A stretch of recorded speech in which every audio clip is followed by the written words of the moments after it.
إن الحمد لله نحمده ونستعينه ونستغفره ونعوذ بالله من شرور أنفسنا وسيئات أعمالنا من يهده الله فلا مضل له ومن يضلل فلا هادي له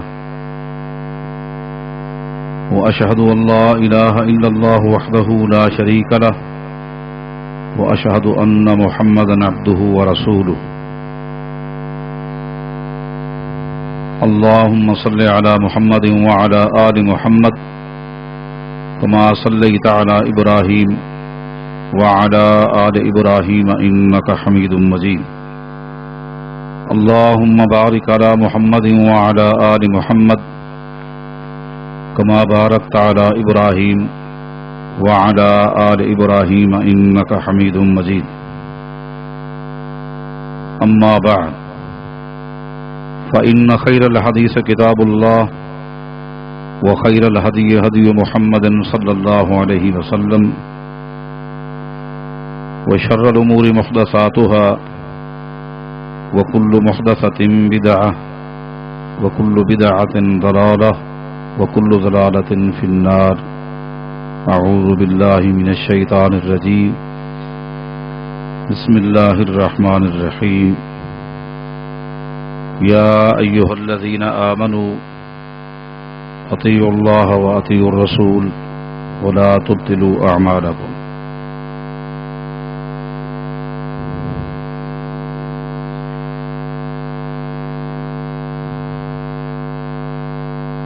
امام زہبی رحمہ اللہ نے اپنی کتاب سیر کے اندر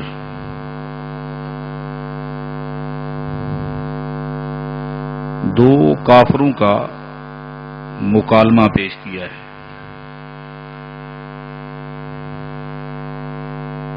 یہ واقعہ غالباً غزوہ بدر کے موقع کا ہے۔ ایک طرف مسلمانوں کے خیمے ہیں اور دوسری طرف کفار کے خیمے ہیں۔ رات ہو گئی حتیٰ کہ صبح کی نماز کا وقت ہو گئی۔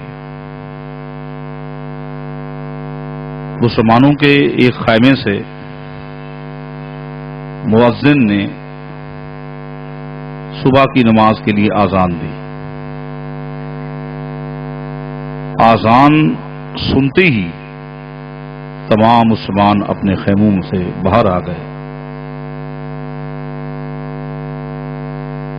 اتفاق سے اس وقت دو کافر جاگ رہے تھے۔ انہوں نے یہی دیکھا کہ چند جملوں پر مشتمل ایک آواز آئی ہے۔ اس آواز کے فوراً بعد لوگ اپنے خیموں سے باہر آ گئے۔ تھکے ہوئے تھے، جسم ٹوٹے ہوئے ہیں، کسی کی نیند پوری ہوئی کسی کی نہ ہوئی، سب باہر آ گئے۔ وہ دو کافر جو جاگ رہے تھے وہ آپس میں ایک دوسرے سے گفتگو کرتے ہیں۔ ایک کہتا ہے کہ ما یریدون، یہ کیا کر رہے ہیں؟ کہ ایک آواز آئی اور ایک دم یہ سارے کے سارے باہر آ گئے ہیں، یہ کیا کر رہے ہیں؟ یہ کیوں جمع ہو گئے؟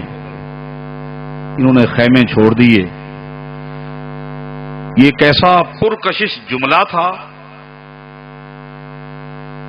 کہ ان کی نیندیں اڑ گئیں۔ ان کو نہ نیند کا احساس نہ تھکاوٹ کا احساس، یہ سب جمع ہو گئے ہیں۔ ما یریدون، یہ کیا کرنے لگے ہیں؟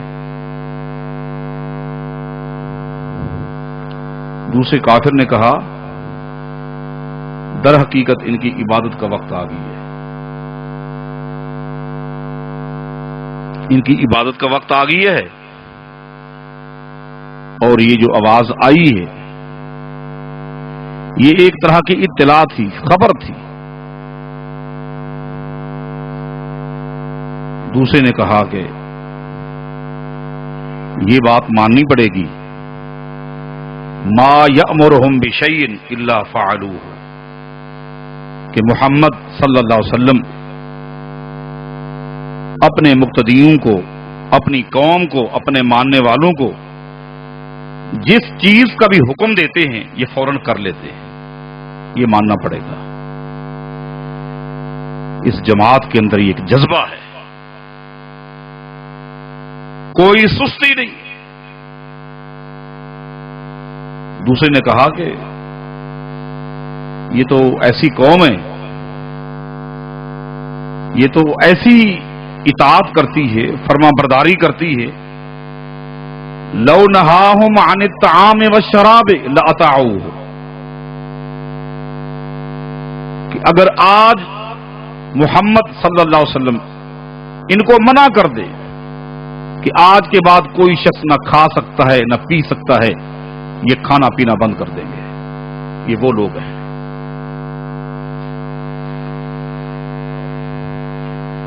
کوئی شخص آ کر نبی علیہ السلام سے یہ درخواست نہیں کرے گا کہ ہمارا قصور کیا ہے، ہماری غلطی کیا ہے، ہم سے کیا گناہ ہوا ہے کہ آپ نے ہمارا کھانا اور پینا بند کر دیا ہے۔ نہیں، بھوکا رہنا، پیاسا رہنا ان کو منظور ہے، اپنے پیغمبر کی نافرمانی کرنا منظور نہیں ہے۔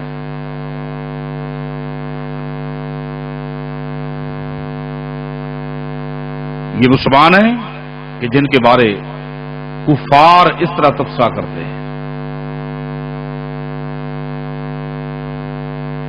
میں تو جس نتیجے پر پہنچا ہوں وہ ایک ہی ہے کہ کامیابی کی شاہراہ صرف اور صرف اللہ کے پیغمبر کی اتباع ہے، یہ کامیابی کی شاہراہ ہے۔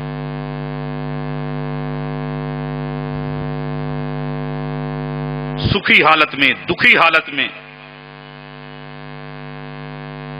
جو شخص بھی اس شاہراہ پہ چلتا رہا، جو ہی اس کی روح پرواز کرے گی وہ جنت میں داخل ہوگی۔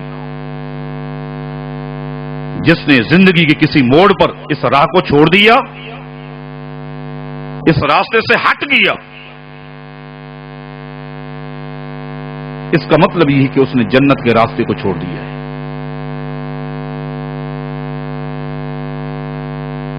اور ہٹنے کے لیے کوئی شکل اور کوئی صورت نہیں ہے۔ صلح حدیبیہ کے موقع پر جب نبی علیہ الصلوۃ والسلام نے مشرکین مکہ کے ساتھ صلح کر لی، تحریر ہو گئی، دستخط ہو گئے اور یہ بات طے ہو گئی کہ جو شخص بھی مکے سے بھاگ کر مدینہ آئے گا مسلمان اس کو واپس کریں گے۔ یہ تحریر ہو گئی، دستخط ہو گئے۔ اتنے میں صحابہ کرام نے ایک صحابی کو دیکھا، سیدنا ابو جندل رضی اللہ تعالیٰ عنہ، جو مکے کی قید میں تھے، جس کے پاؤں میں کافروں نے بیڑیاں ڈالی ہوئی تھی کہیں یہ بھاگ کر نکل نہ جائے۔ جب اس کو کسی نے اطلاع دی کہ اللہ کے پیغمبر اپنے صحابہ کو لے کر حدیبیہ کے کنویں پر آ چکے ہیں،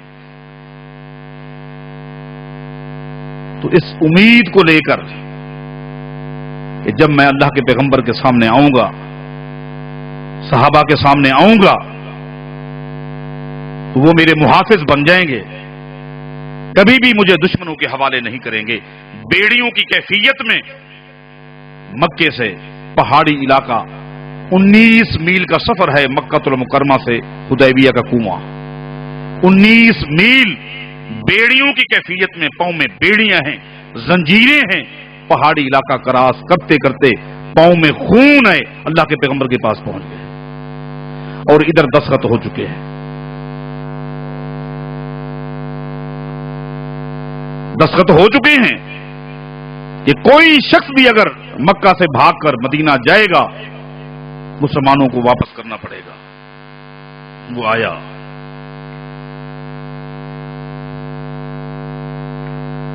نبی علیہ الصلوۃ والسلام کو دیکھ کر خوشی کے مارے اس کی آنکھوں میں آنسو آ جاتے ہیں۔ اللہ کے پیغمبر دیکھ لے، صحابہ کرام نے بھی ابو جندل رضی اللہ تعالیٰ عنہ کو اپنے گھیرے میں لے لی. بیڑیاں اتار رہے ہیں کہ اتنے میں کافروں کا نمائندہ اللہ کے پیغمبر کے پاس آتا ہے اور آ کر کہتا ہے کہ اے محمد صلی اللہ علیہ وسلم، آپ ہم سے وعدہ کر چکے ہیں، آپ کی تحریر ہے، آپ کے دستخط ہے،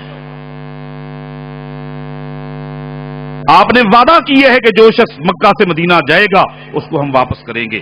اس وعدے کا تقاضا یہ ہے کہ ابو جندل ہمارے حوالے کریں.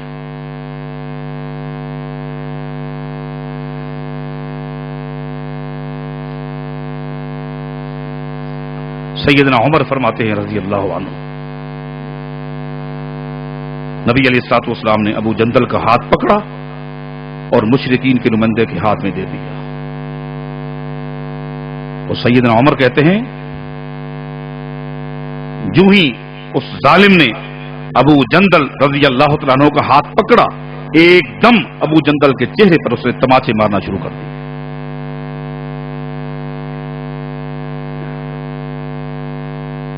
صحابہ کرام کہتے ہیں ہماری دھاڑیں نکل گئیں. ہم نے پوری زندگی میں عمر کو اتنا روتے ہوئے نہیں دیکھا جتنا اس دن روتے ہوئے دیکھا. سیدنا عمر فرماتے ہیں کہ میں نے جتنا میرے پاس قرآن و حدیث کا علم تھا، ایک دم اس علم کو میں اپنی آنکھوں کے سامنے لے آیا. میرے پاس جتنا علم تھا قرآن و حدیث کا، اس کو میں اپنی آنکھوں کے سامنے لے کر آیا کہ دیکھوں صحیح کوئی ایسی آیت ہے، کوئی ایسی حدیث ملتی ہے، کوئی ایسا موڑ ہے کہ اللہ کے پیغمبر کی رضی اللہ تعالیٰ عنہ اس وقت بصرہ میں تھے. بصرہ یہ عراق کا شہر ہے، وہاں چلتے ہیں. ان دو بزرگوں کے درمیان جو اختلاف بڑھ گیا ہے اس سے مسلمانوں کو ہی نقصان پہنچ رہا ہے. آپ ہمارے ساتھ چلیں. سید عائشہ رضی اللہ تعالی عنہا بھی تیار ہو گئی اور اپنی اونٹنی پر سوار ہو گئی اور یہ قافلہ مدینہ سے بصرہ کی طرف چل پڑا. حتیٰ کہ ایک دن جبکہ بصرہ بالکل قریب تھا، یہ قافلہ ایک گاؤں سے گزرا، ایک بستی سے گزرا. جب ایک بستی سے گزرا تو بستی کے اندر جتنے بھی کتے تھے وہ سارے نکلے اور ان کتوں نے کسی اور کو کچھ نہیں کہا، صرف سید عائشہ رضی اللہ تعالیٰ عنہ کی اونٹنی کو گھیر لیا اور بھونکنے شروع ہو گئے.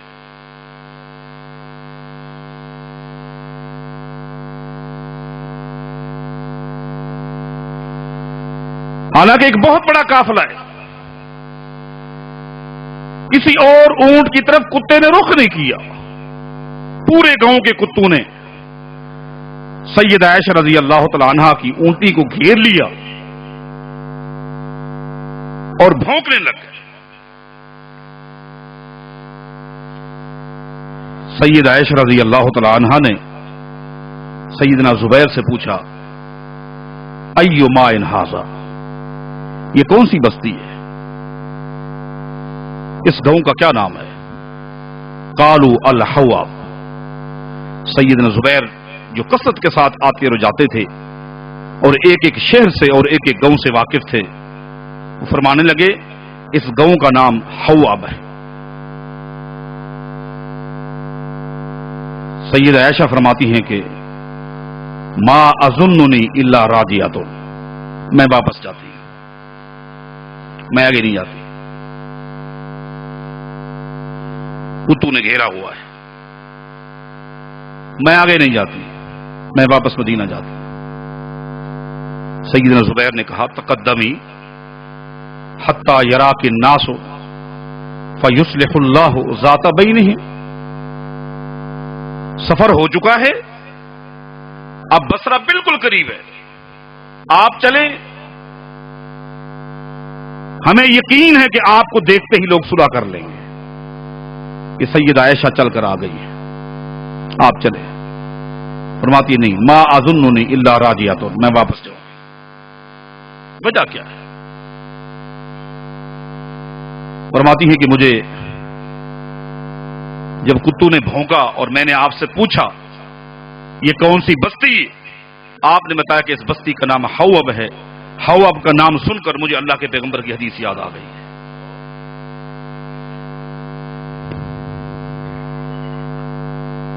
وہ حدیث کیا ہے؟ فرماتی ہیں کہ ایک دن نبی علیہ الصلوۃ والسلام کے گھر میں ہم ساری بیویاں جمع تھیں اور نبی علیہ الصلوۃ والسلام فتنوں کا ذکر کر رہے تھے، کس طرح میری امت میں فتنے آئیں گے،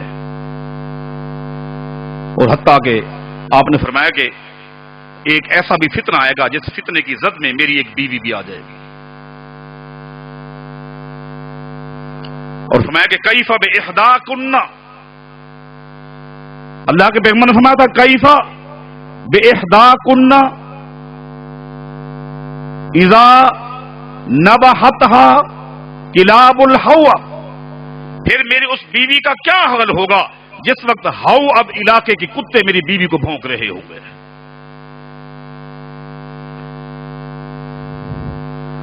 یہاں سے بہت سارے مسائل نکلتے ہیں۔ ایک مسئلہ یہ بھی نکلتا ہے کہ اللہ کے پیغمبر کی حدیث اللہ کی وحی ہے، اس کا تجربے کے ساتھ،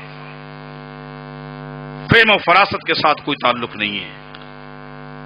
وما ينطق عن الهوى ان هو الا وحی یوحى، کہ میرے پیغمبر کے اگر ہونٹ بھی ہلتے ہیں تو میری وحی کے ساتھ ہلتے ہیں، وحی کے بغیر میرے پیغمبر کی نہ زبان ہلتی ہے نہ میرے پیغمبر کے ہونٹ ہلتے ہیں۔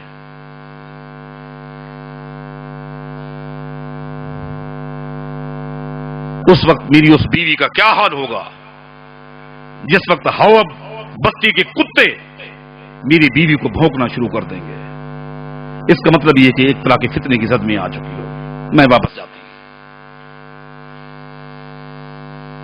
شیخ الاسلام امام ابن تیمیہ رحمہ اللہ اس حدیث کو ذکر کرنے کے بعد فرماتے ہیں حالانکہ سیدہ عائشہ چلی تھی اخلاص کی نیت پر، اخلاص کی نیت پر کہ صلح ہو جائے، لیکن جب کتوں نے بھونکا اور اللہ کے پیغمبر کی حدیث یاد آ گئی تو اس کو معلوم ہو گیا کہ میرا سفر کرنا مناسب نہیں تھا۔ کہاں مدینہ اور سامنے بصرہ، چند قدم کے فاصلے پر بصرہ ہے۔ عقل یہ کہتی ہے کہ اب آ گئی ہوں تو جاؤں، لیکن اللہ کے پیغمبر کی حدیث جو ہی یاد آئی وہی سے واپس مدینہ سفر شروع کر دیا۔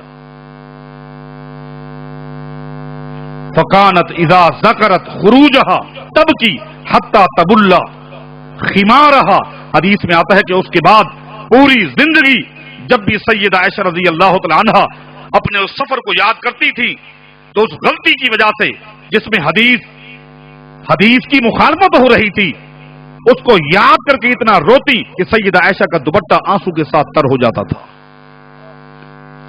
حالانکہ اللہ کے پیغمبر کی یہ جان بوجھ کر مخالفت نہیں کی تھی۔ آج ہم غور کریں، ہم تو جان بوجھ کر اللہ کے پیغمبر کی مخالفتیں کرتے ہیں، نافرمانیاں کرتے ہیں، حدیث کا پتہ ہوتا ہے پھر بھی مخالفت کرتے ہیں۔ یہاں تو سیدہ عائشہ کے علم میں نہیں تھا، پھر بھی اس قدر روتی تھی، اتنا روتی تھی کہ دوپٹہ آنسو کے ساتھ تر ہو جاتا تھا۔ کوئی موڑ ایسا نہیں ہے۔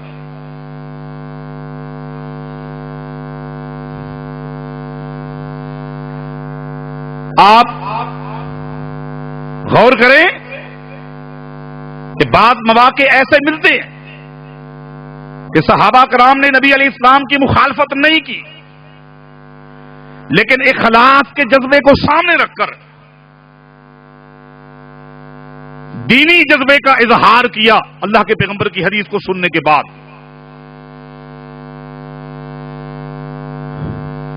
وہ جذبہ تھوڑا سا حدیث سے ٹکرا رہا تھا، اللہ تعالیٰ نے اس کی بھی صحابہ کرام کو وہی موقع پر سزا دے دی۔ حالانکہ اخلاص تھا، مقصود مخالفت نہیں تھی۔ میں ایک دو مثالیں دیتا ہوں، اور مجھے آپ دوستوں کے وقت کا بھی احساس ہے، اور یہی بات ہو رہی تھی کہ کوشش کی جائے کہ نماز عصر تک یہ پروگرام ہوں، اس کے بعد دیہاتی لوگ ہیں، بہت سارے کام کرنے ہوتے ہیں، میں اس لیے اختصار کو ملحوظ رکھوں گا، بس ایک دو باتیں آپ کے سامنے پیش کرتا ہوں۔ غزوہ طائف آپ نے علماء کرام سے سنا ہے، کئی دن تک بنو ثقیف قبیلے کے ساتھ مسلمانوں کی لڑائی رہی، کئی دن تک، مگر علاقہ فتح نہ ہو سکا۔ ایک دن نبی علیہ الصلوۃ والسلام نے جب جنگ ختم ہوئی، آپ نے صحابہ کرام کو فرمایا کہ انا قافلون غدن انشاءاللہ، کل ہم مدینہ روانہ ہو جائیں گے۔ یہ ہے حدیث، غور کرنا ہے، انا قافلون غدن انشاءاللہ، کل ہم واپس روانہ ہو جائیں گے۔ یہ ہے حدیث۔ اس حدیث کو سن کر صحابہ کرام نے کیا کہا؟ انرجع ولم نفتح، اللہ کے رسول علاقے کو فتح کیے بغیر جائیں گے؟ یہ جملہ کہا۔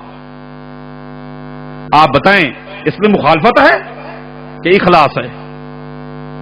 اس میں جہاد کا جذبہ پایا جاتا ہے، اس میں علاقے کو فتح کرنے کا جذبہ پایا جاتا ہے، مخالفت نہیں ہے۔ لیکن حدیث سے تھوڑا سا ٹکراؤ آ گیا ہے۔ اللہ کے پیغمبر فرما رہے ہیں انا قافلون غدن انشاءاللہ، کل ہم روانہ ہو جائیں گے۔ صحابہ نے کہا انرجع ولم نفتح، فتح کیے بغیر واپس چلیں گے؟ یہ بات کہی صرف اتنی سی۔ آج اپنی مخالفت کو بھی دیکھ لیں۔ آج ہم نبی علیہ السلام کی احادیث کے ساتھ کیا سلوک کر رہے ہیں، خود اپنے ضمیر میں جھانکیں۔ نبی علیہ الصلوۃ والسلام کی حدیث کی مخالفت کرنے کے لیے دن رات باقاعدہ طور پر باضابطہ ہم اصول بناتے رہتے ہیں کہ کس طرح کا اصول بنائیں جس اصول کی زد میں یہ حدیث آ جائے اور اس حدیث کو لتاڑ کر رکھ دیا جائے۔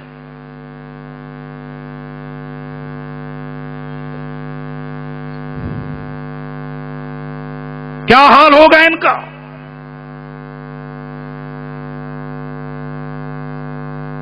یہاں کوئی اصول نہیں ہے، کوئی مخالفت نہیں ہے، اخلاص کے جذبے پر کہا انرجع ولم نفتح۔ آپ فرماتے ہیں کہ کل واپس چلیں گے تو بغیر فتح کے؟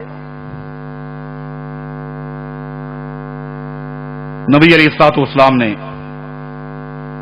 ناراضگی میں ایک جملہ آگے کہہ دیا، اغدوا علی القتال غدا، آگے انشاءاللہ نہیں کہا، اغدوا علی القتال غدا، ٹھیک ہے کل لڑنا، ٹھیک ہے کل لڑائی کرنا۔ حدیث میں آتا ہے اگلے دن صحابہ کرام لڑائی میں شامل ہوئے، جب واپس آئے فاصابہم جراح، پہلے 13 دن تک اتنے زخم نہیں تھے جتنا اس دن زخم آئے۔ آپ ذرا غور کریں، اتنا زخم